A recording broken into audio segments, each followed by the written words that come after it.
এই সেন্সর আপনি দেখেন নতুন করে সেন্সর আবিষ্কার করেছে, আর সেন্সরটা হলো যে একটা চুম্বক। আপনি ওখানে বসে আছেন একটা লোহা নিয়ে, লোহাটা এখানে আরেকটা লোহা আপনি এখানে রেখেছেন, তাই দেখবেন ওটা এটাকে আকর্ষণ করতেছে। কথা বুঝতে পারছেন? সেন্সর এমন কতগুলো জিনিস যেগুলো পাশাপাশি যদি থাকে তাহলে অটোমেটিক সেই ওই জিনিসটাকে আকর্ষণ করে, ওই জিনিসটাকে কি করে? আকর্ষণ করে। কথা কি বুঝতে পারছেন? সেন্সর, কতগুলো বিষয়ের সেন্সর ঠিক এমনই আছে। আপনি দেখবেন এখন নতুন করে আমাদের কাছে অনেক কিছু আবিষ্কার হচ্ছে যেগুলোতে আপনার হাত দেওয়া লাগে না, আপনি কাছে গেলেই অটোমেটিক সেটা ওপেন হয়ে যায়।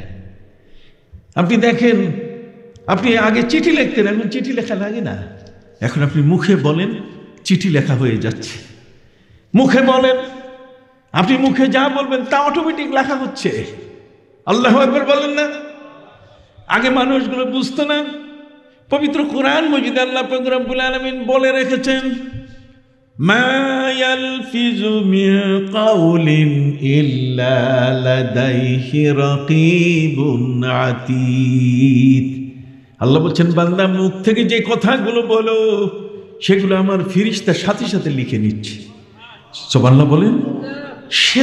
সেইগুলো থেকেই সেন্সর আবিষ্কার। কথা কি বুঝতে পারছেন? আর বলার সাথে সাথে কি উঠতেছে? লেখা উঠতেছে। সুবহানাল্লাহ বলেন।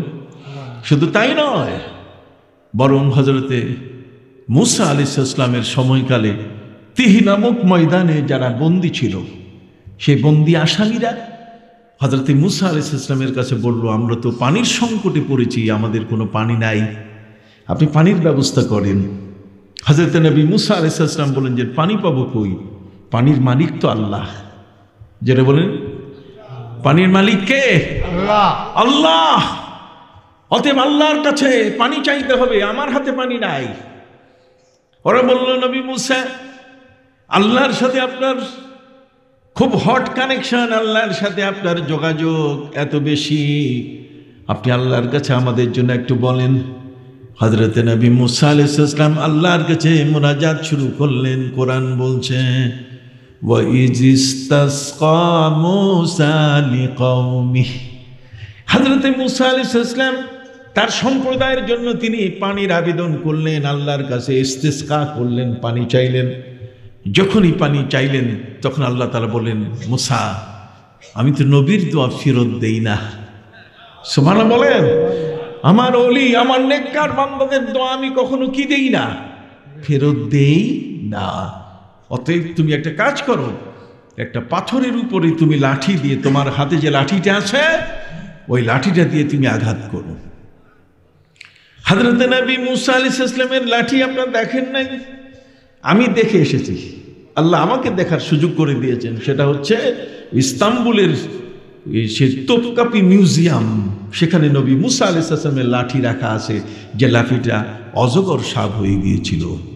কথা বুঝতে পারছেন? যে লাঠিটার কথা কোরআনে আসে, আল্লাহ জিজ্ঞাসা করছেন, ওয়ামা তিলকা বিয়ামিনিকা ইয়া মূসা ক্বালা হিয়া আসাই। আল্লাহ জিজ্ঞেস করলেন, মূসা তোমার ডান হাতে কি? হযরত মূসা বলেন, এটা তো আমার লাঠি। তারপরে অনেক কথা। সম্মানিত সুধী, সেই লাঠি নবী মূসা আলাইহিস সালামের হাতে।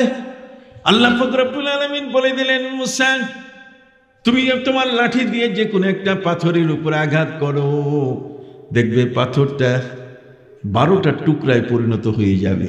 সুবহানাল্লাহ বলেন। وَإِذِ اسْتَسْقَى مُوسَى لِقَوْمِهِ فَقُلْنَا اضْرِبْ بِعَصَاكَ الْحَجَرَ فَانْفَجَرَتْ مِنْهُ 12 عَيْنًا। সুবহানাল্লাহ বলেন। তুমি পাথরের উপর আঘাত করো, দেখবে পাথরটা 12টা টুকরা হয়ে যাবে। এই 12টা টুকরার মধ্যে সেন্সর দেওয়া আছে।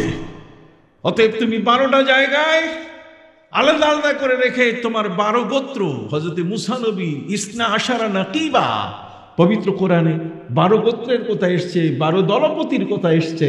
এই 12 দলের মানুষগুলোকে তিনি বললেন, তোমাদের জন্য আলাদা আলাদা পাথরের টুকরা রেখে দিলাম। 12 জায়গায় 12টা টুকরা রেখে দেওয়া হলো। নবী মূসা আলাইহিস সালাম বললেন, ওই টুকরাগুলোর পাশেই তোমরা পানি পাবে। ওরা খুব কাছাকাছি যাওয়ার পরে দেখতেছে পানির কোনো ব্যবস্থা নাই, শুধু পাথরের টুকরাগুলো পড়ে আছে।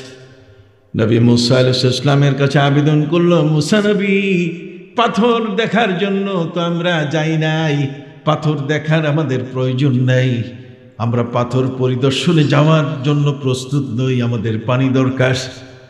নবী মুসা আলাইহিস সালাম বলেন, তোমরা কি পাথরের কাছে গেছো, একেবারে তার টাচে? কয় না, যাইনি। কয় যাইয়ে দেখো না, তারপরে বুঝবে পাথরের মধ্যে কি সেন্সর আছে। যখনই তার 12 গোত্রের মানুষেরা এই 12টা পাথরের টুকরার পাশে এসে গেল, দূরত্বের মধ্যে সার্টেন এরিয়া, এই যতটুকু দূরত্ব সেই ততদূর ভিতরে যখন ঢুকে গেল, তখন এই পাথরগুলো থেকে পানির ফোয়ারা জারি হয়ে গেল। এটার নাম সেন্সর। মানুষের দেহের অংশ পেলে, দেহের টাচ পেলে অটোমেটিক সেখানে পানির প্রবাহ শুরু হয়ে যায়, পানি বের হওয়া শুরু হয়ে যায়। কি আপনাদের কষ্ট হচ্ছে নাকি? বিশাল কথা।